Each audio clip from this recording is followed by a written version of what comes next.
The House of Cards: Understanding the 2008 Housing Crisis. Before we get started, if you enjoy content that breaks down fascinating financial stories and lessons from history, please take a moment to like this video, subscribe to the channel, and turn on the notification bell so you never miss our upcoming videos.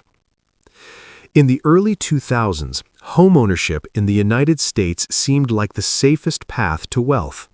Housing prices kept rising, banks were eager to lend, and millions of families believed buying a home was a guaranteed investment.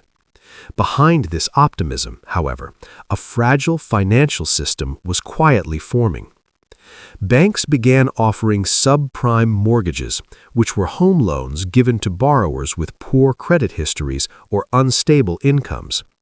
Traditionally, banks were cautious about lending to such borrowers, but during the housing boom, the rules changed. Lenders believed rising home prices would protect them. Even if borrowers could not repay, the home itself could be sold for a profit. As demand for mortgages grew, banks started bundling thousands of these loans together into complex financial products called collateralized debt obligations, or CDOs. These packages were sold to investors around the world: pension funds, insurance companies, and major banks. The idea was simple. By combining many mortgages together, the risk appeared to be spread out. However, the reality was different. Many of the loans inside these CDOs were risky subprime mortgages. If homeowners began to default, the entire structure could collapse. Despite the hidden danger, credit rating agencies labeled many of these investments as safe. For several years, the system worked because housing prices kept climbing.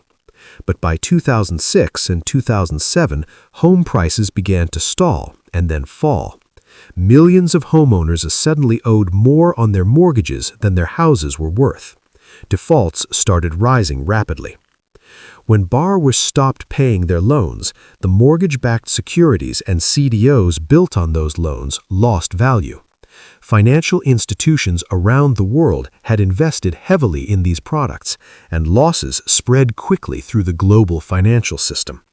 Major banks and financial firms faced collapse. Some institutions failed entirely, while others were rescued by government intervention.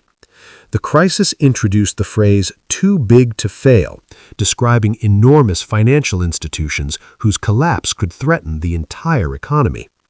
Governments believed they had no choice but to step in and prevent a complete financial meltdown. The consequences were severe. Millions of people lost their homes, unemployment surged, and global markets experienced one of the worst recessions since the Great Depression. The 2008 housing crisis revealed how complex financial engineering, excessive risk-taking, and weak oversight could combine to create a global economic disaster.